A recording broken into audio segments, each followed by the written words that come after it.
Hello. Congratulations.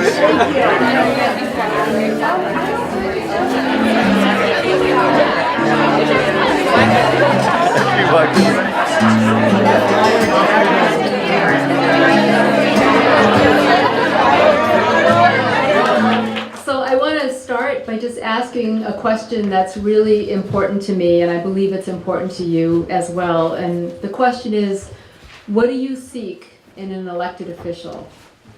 When you think of somebody with leadership, what is it that you long for? What is it that you seek? And what I can promise you is that whatever each of you value in a leader, Emilie is your candidate.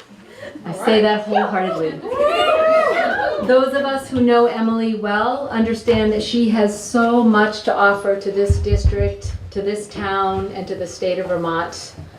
Emilie brings great experience, both in her work and in her activism.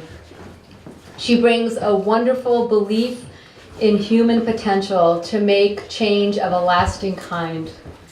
She brings an intense curiosity, which is one of the things I most love about her, her keen mind. She is always interested in seeking answers to complex problems. Emilie brings a powerful sense of justice that guides her in all of her undertakings. She also brings the combination of great empathy and the willingness to ask difficult questions, not just of others, but of herself. Emilie happens to be one of the most gifted facilitators I've ever seen in action. She truly understands how to move a group of human beings forward and to bring people into whatever project is at hand. But one of the things I value most about Emilie is that she makes space for people to find connection. And I'm thinking about that moment in time in history when Trump was elected. And one of the ways that Emilie really came forward was she created space in her home and invited numbers of us to come. And that was a time where we really needed to be in community, we needed to be in connection. She brought us together around tables to talk about our feelings and what needed to happen next, and to climb up out of that place of despair into hard work, enthusiasm, and just being willing to tackle everything that needed to happen to move forward. So that is Emilie's orientation and her community capacity. So I think that she is the embodiment of the kind of leader we desperately need right now. I'm proud to introduce her to all of you, and Emilie Kornheiser is our next representative for District 1. So please welcome her.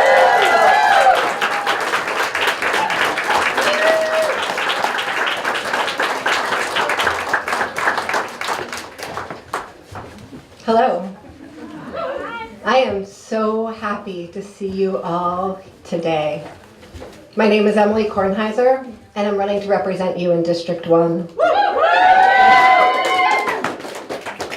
We talk a lot about how we can be a shining star here, about how special our small town democracy is, our citizen legislature, and our welfare state.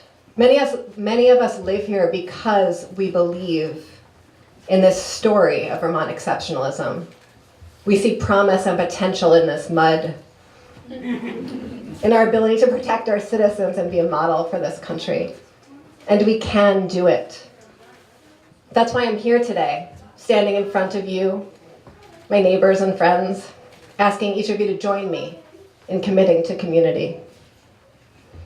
When I moved here 20 years ago, I fell in love with how integrated this town felt. When I was bartending, I heard conversations between folks who worked at Vermont Yankee and the philosophy professor from the college. I served coffee to the lady from the hardware store and the guy from the arts retreat up the road. And as I heard their stories, I learned about my community. Years later, I was working as a case manager for parents on welfare. The day-to-day work was hard, walking hand in hand with folks to navigate a thick bureaucracy while they could barely get their basic needs met. Talking to colleagues about a safety net when people really needed a safety floor to stand on. There were beautiful moments. I was skilled at this work, skilled at walking hand in hand, skilled at witnessing, and skilled at making small tweaks in an existing system. But they needed more. I looked for ways to make systemic change. I worked with governments in Tanzania to bring cell phone coverage to rural farmers, something that we need even on this street right here, right now. I brought healthcare to miners in South Africa and street signs to the war-torn Kabul. And yet I wanted more for us, and I wanted home. So over the last 10 years, I've steeped in government accountability, identifying shared outcomes, measuring them and communicating them. People knew why they did their jobs and how to improve. And yet still, we needed more here. So I volunteer at our local shelter, on the co-op board, in my son's school, to organize activists, to talk about class, race, and gender. Seeing what can happen when we pitch in and see and serve each other. I want us to commit to this, to each other, not just on weekends or when our day jobs afford us the privilege, but together create a community where everyone can commit because it matters. Yes, we must see and serve our neighbors. That's essential, the witnessing and the caretaking. And we also need the investing. We need the resources and the infrastructure and the systems. We can pass all the beautiful laws in the world, in the state, but if they aren't funded, if our teachers and our public servants aren't resourced, if our neighbors are hungry and our sisters are homeless, people, we have homeless babies in this town. And we need to house them, and we can't stop there. I'm kicking off my campaign today with such hope when I look at it, all of you.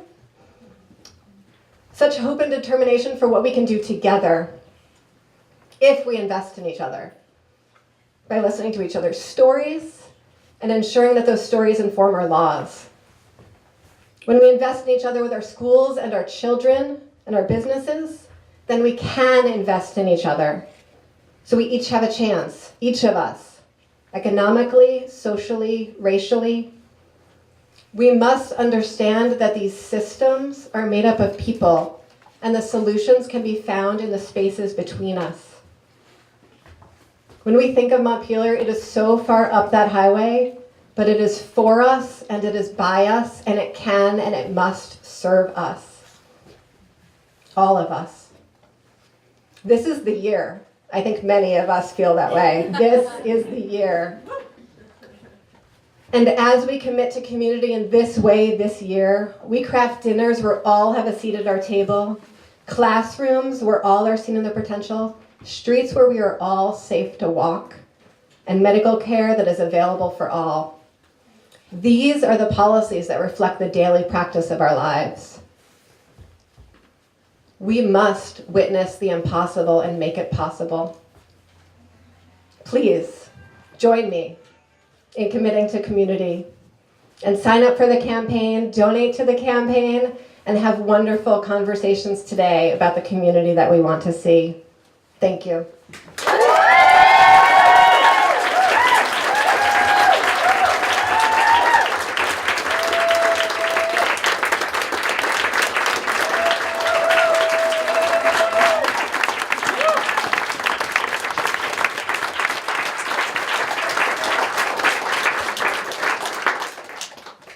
I'm wondering if anyone has any questions. There's a microphone for you, or you can be one of those quiet talkers that thinks you don't need a mic, whichever you prefer.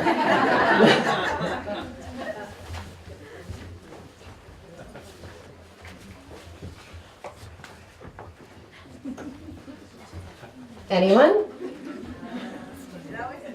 Yes. What's next? What's next? Well, for the campaign, we're going to start having, and I think Liz and Joyce, the house party team, are a little scared at this. We're going to start having house parties every week, one a week, so that people can have a chance to sit and have conversations in smaller groups, because some people don't want to ask a question in a room full of 50 people. And I think that it's a really important way that we can understand and connect with each other, and I can hear from folks in the community about what they want and what they need. I'm going to start knocking on every door in this incredible dirt-roaded district. So if anyone wants to come with me, I would love that. And I'm really enjoying how I have an opportunity to talk to anyone about anything, anytime now. I have a neighbor whose driveway I've never been up, and I can't wait to go up there. And then we're going to try to have a lot of great community events, sort of this size, hoping for one in June with food trucks and live music outside and all the fun summer stuff. Yeah. One behind the pole. Hi, yeah. Hi. We've just seen an incredibly draconian tax bill at the federal level that will inevitably affect funding available for the kinds of programs we're all hoping to see continue here in Vermont. I'm just wondering what your feelings are about that and your ideas of how to deal with it. Thank you for that question. Because as much as we in Vermont, when I walk out my door, I can often feel that, at least when I walk out of my door and see the beautiful road that I live on and the marsh, I can think that I live in some kind of utopia. But I am part of a country that's really struggling right now, and part of a state that's really struggling right now. So I think some of our legislature has really started this process of putting in protective mechanisms. I know that we have put in a few policies about how to really look at how we're going to increase our food, cover food stamp budgets, cover Medicaid budgets.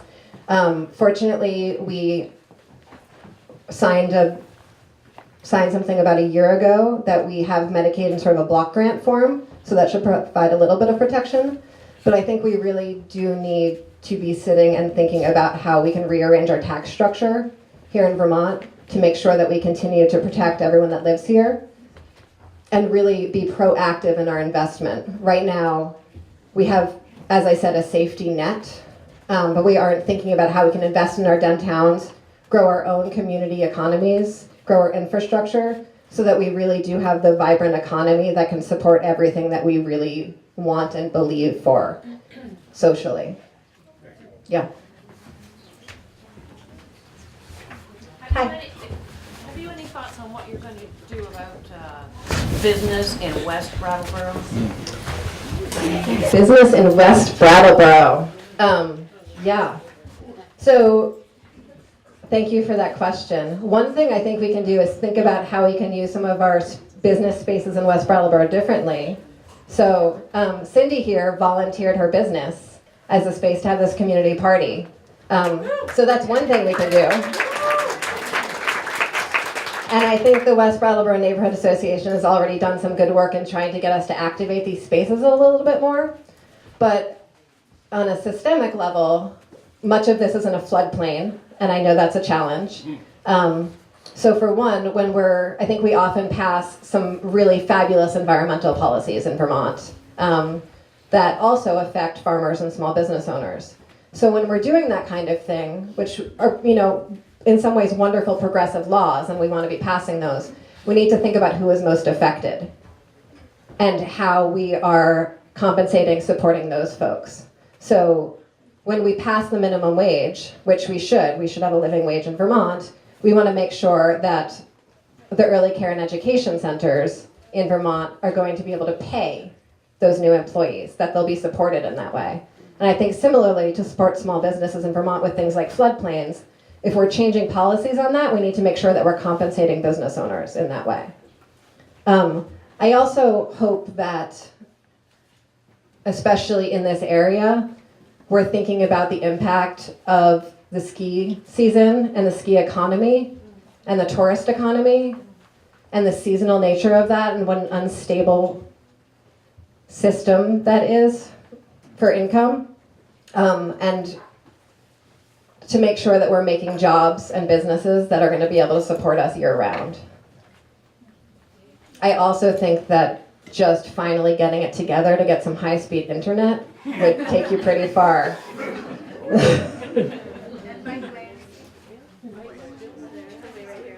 Yeah. I'm involved in an early conversation around the tire dumping along the West River in the wetland, and we will be discussing it Tuesday night at the select board meeting. If you can make it, that would be great. But a couple things have already come up that I think are important, and that is an option for people to recycle their tires, similar to the bottle bill, where there's a lot of tires and they can be recycled. And if there was a viable option where people can take things, and there's also like gas tanks there and a number of similar things, but would that be a priority that you might want to pursue once you're up in Montpelier?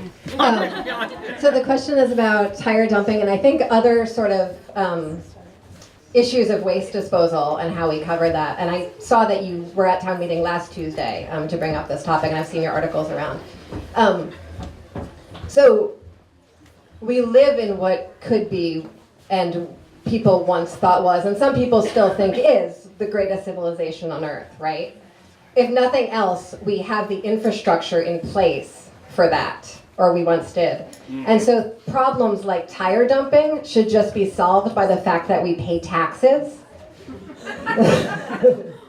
And we should be paying people to clean them up. So that if we have individual failings that might include dumping, that we have a society and a government sector that can pick up the slack of the personalities between us.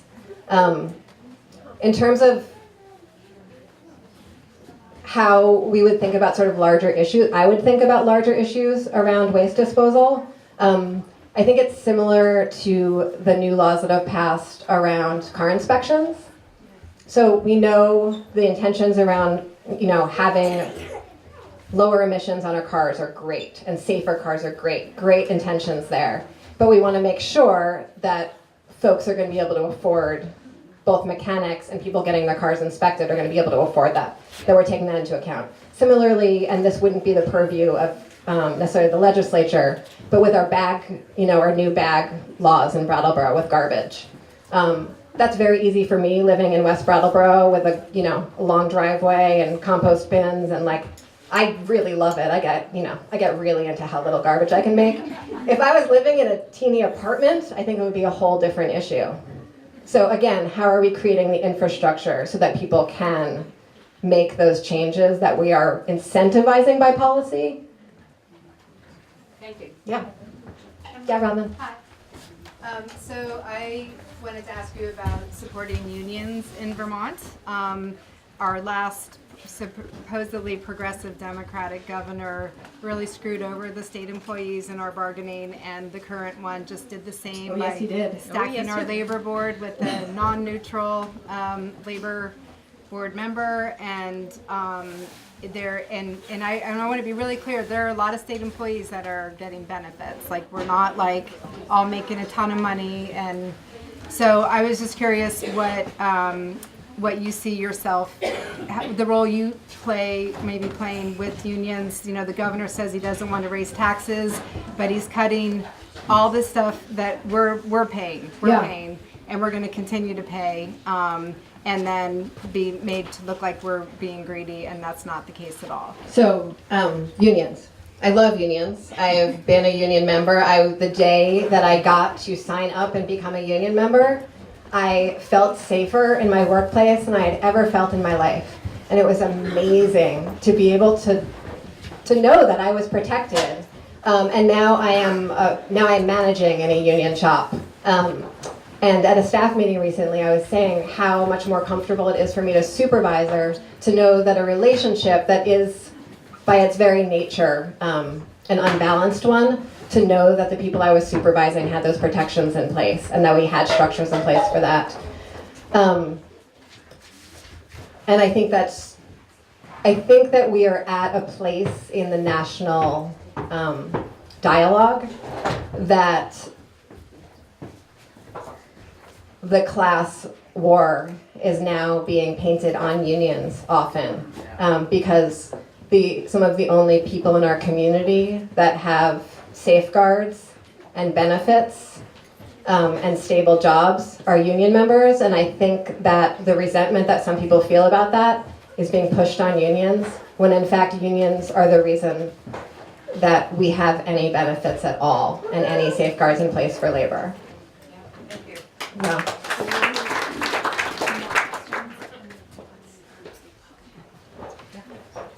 Any other questions? Yeah. So Emily, you talked about legislation and things like environmental laws, but Vermont is actually light years behind a lot of the other neighboring states. Light years behind New Hampshire even, which is much more progressive than Vermont legislatively, with an infrastructure to back up all of those regulations. So have you, from a policy standpoint, have you looked at certain pieces of legislation to beef up infrastructure in a time when we don't really have a lot of money to do that? I think the first thing we need to do is make sure that we are funding the existing policies that we have while we're passing new ones. Many of the progressive policies that we have in place, we are not funding at all. Our labor protections, for example, are beautiful on paper, and yet our Department of Labor is not funded for enforcement. So I think I want to sort of turn your question a little bit, because we keep on saying that we don't have enough money over and over again, and I think our governor has won on that message, the message of affordability. But things are affordable when we have higher wages too, and then we are paying more taxes, and then we have more to invest, and we can pass more progressive policies, both energy-wise and otherwise. I think it's really important when we think about climate change and look at climate change policies that we're not only looking at market-based solutions, that we're making sure that the solutions that we identify are not only accessible to folks who can, pony up for a solar panel and then get their rebate or pay for a Prius. I think those are great to keep on the table, but I think we need to think more broadly and systemically than that. Yeah. There's a universal primary care bill in the State House right now, and it's would be great, but it seems like putting a Band-Aid on something that is only going to get worse for everyone in the foreseeable future. Shumlin really had the single payer thought for a while and then lost his nerve for it. So I just didn't know if that was something. Yeah. So single payer, universal primary care, Band-Aids. Donna talked about my facilitation skills, and I think that it's difficult to promise much as a freshman legislator in terms of bills I'm going to pass, right? It would be ridiculous hubris of me to do that today. But what I can promise is that I am very skilled at facilitating conversations. And the first thing that I want to do when I get to Montpelier is to really help people see the difference between a Band-Aid bill and looking systemically at the vision for Vermont that we want, and making sure that instead of having 16 bills that all sort of touch near something, that we're really trying to push much larger bills forward that will make a change for everyone in this community.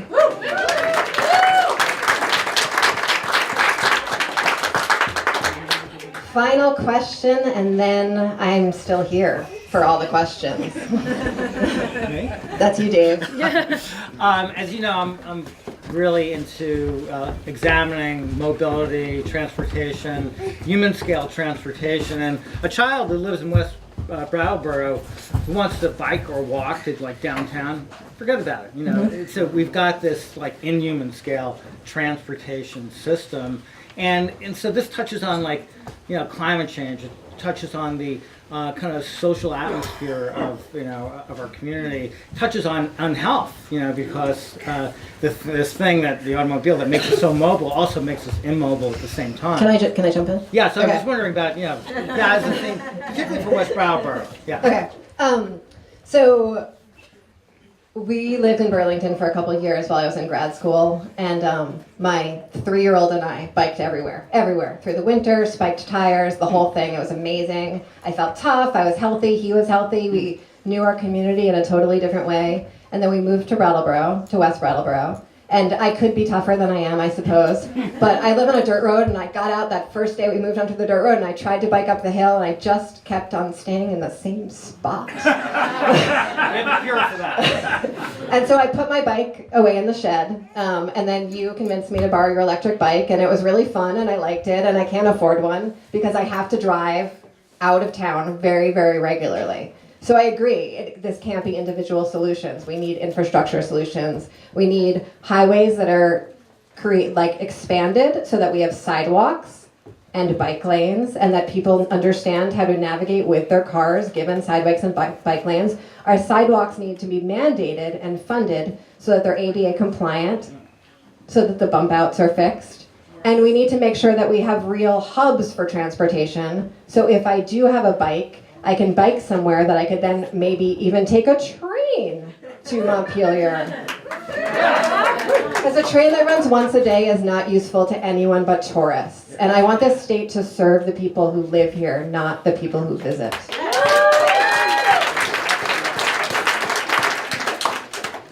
So thank you, everyone. This is amazing. Please enjoy the food. Liz is going to whisper something in my ear because she can't speak.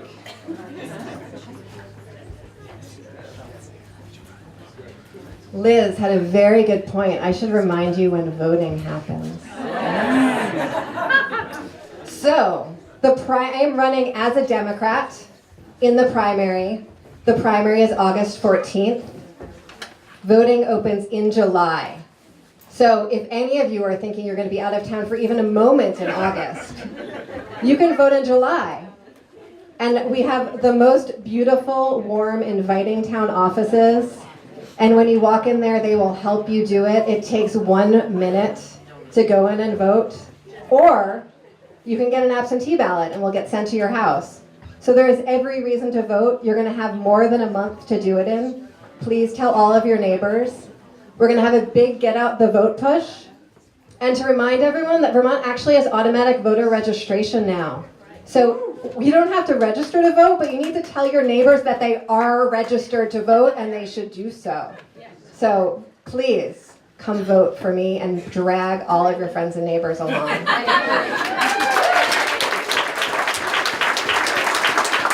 Yeah, my name is Lisa, and I'm here to support Emilie.